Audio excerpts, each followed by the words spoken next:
वो ट्रेन के रिजर्वेशन के डब्बे में बाथरूम के तरफ वाली सीट पर बैठी थी। उसके चेहरे से पता चल रहा था कि थोड़ी सी घबराहट में है उसके दिल में कि कहीं टीटी ने आकर पकड़ लिया तो। कुछ देर तक तो पीछे पलट पलट कर टीटी के आने का इंतजार करती रही। शायद सोच रही थी कि थोड़े बहुत पैसे देकर कुछ निपटा लेगी। देखकर यही लग रहा था कि जनरल डब्बे में चढ़ नहीं पाई, इसलिए इसमें आकर बैठ गई। शायद ज्यादा लंबा सफर भी नहीं करना होगा। सामान के नाम पर उसकी गोद में रखा एक छोटा सा बैग दिख रहा था। मैं बहुत देर तक कोशिश करता रहा पीछे से उसे देखने की कि शायद चेहरा सही से दिख पाए, लेकिन हर बार असफल ही रहा। फिर थोड़ी देर बाद वो भी खिड़की पर हाथ टिकाकर सो गई और मैं भी वापस से अपनी किताब पढ़ने में लग गया। लगभग 1 घंटे के बाद टीटी आया और उसे हिलाकर उठाया। कहाँ जाना है बेटा? अंकल, दिल्ली तक जाना है। टिकट है?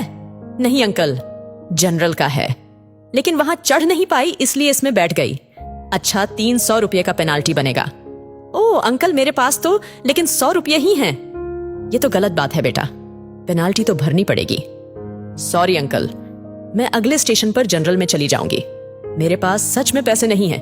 कुछ परेशानी आ गई इसीलिए जल्दबाजी में घर से निकल आई और ज्यादा पैसे रखना भूल गई। बोलते बोलते वो लड़की रोने लगी। टीटी उसे माफ किया और 100 रुपये में उसे दिल्ली तक उस डब्बे में बैठने की परमिशन दे दी। टीटी के जाते ही उसने अपने आंसू पोंछे और इधर उधर देखा कि कहीं कोई उसकी ओर देखकर हंस तो नहीं रहा था। थोड़ी देर बाद उसने किसी को फोन लगाया और कहा कि उसके पास बिल्कुल भी पैसे नहीं बचे हैं। दिल्ली स्टेशन पर कोई जुगाड़ करा के उसके लिए पैसे भिजवा दे, वरना वो समय पर गांव नहीं पहुंच पाएगी। मेरे मन में उथल पुथल हो रही थी। न जाने क्यों उसकी मासूमियत देखकर उसकी तरफ खिंचाव सा महसूस कर रहा था। दिल कर रहा था कि उसे पैसे दे दूं और कहूं कि तुम परेशान मत हो और रो मत। लेकिन एक अजनबी के लिए इस तरह की बात सोचना थोड़ा अजीब था। उसकी शक्ल से लग रहा था कि उसने कुछ खाया पिया नहीं है शायद सुबह से, और अब तो उसके पास पैसे भी नहीं थे। बहुत देर तक उसे इस परेशानी में देखने के बाद मैं कुछ उपाय निकालने लगा जिससे मैं उसकी मदद कर सकूं और फलर्ड भी ना कहलाऊं। फिर मैं एक पेपर पर नोट लिखा। बहुत देर से तुम्हें परेशान होते हुए देख रहा हूं। जानता हूं कि एक अजनबी हम उम्र लड़के का इस तरह तुम्हें नोट भेजना अजीब भी होगा और शायद तुम्हारी नजर में गलत भी, लेकिन तुम्हें इस तरह परेशान देखकर मुझे बेचैनी हो रही है, इसलिए यह 500 रुपये दे रहा हूं। तुम्हें कोई एहसान न लगे इसलिए मेरा एड्रेस भी लिख रहा हूं।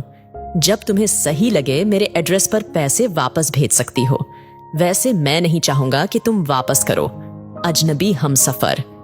एक चाय वाले के हाथों उसे वो नोट देने को कहा और चाय वाले को मना किया कि उसे ना बताए कि वो नोट मैंने उसे भेजा है। नोट मिलते ही उसने 2-3 बार पीछे पलट कर देखा कि कोई उसकी तरफ देखता हुआ नजर आए तो उसे पता लग जाएगा कि किसने भेजा। लेकिन मैं तो नोट भेजने के बाद ही मुंह पर चादर डालकर लेट गया था। थोड़ी देर बाद चादर का कोना हटाकर देखा तो उसके चेहरे पर मुस्कुराहट महसूस की। लगा जैसे कई सालों से इस एक मुस्कुराहट का इंतजार था। उसकी आंखों की चमक ने मेरा दिल उसके हाथों में जाकर थमा दिया। फिर चादर का कोना हटाकर हर थोड़ी देर में उसे देखकर जैसे सांस ले रहा था मैं। पता ही नहीं चला कब आंख लग गई। जब आंख खुली तो वो वहां नहीं थी। ट्रेन दिल्ली स्टेशन पर ही रुकी थी और उस सीट पर एक छोटा सा नोट रखा था। मैं झटपट मेरी सीट से उतरकर उसे उठा लिया और उस पर लिखा था, थैंक यू मेरे अजनबी हमसफर। आपका ये एहसान मैं जिंदगी भर नहीं भूलूंगी। मेरी माँ आज मुझे छोड़कर चली गई है।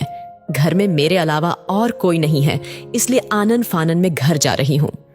आज आपके इन पैसों से मैं अपनी माँ को शमशान जाने से पहले एक बार देख पाऊंगी।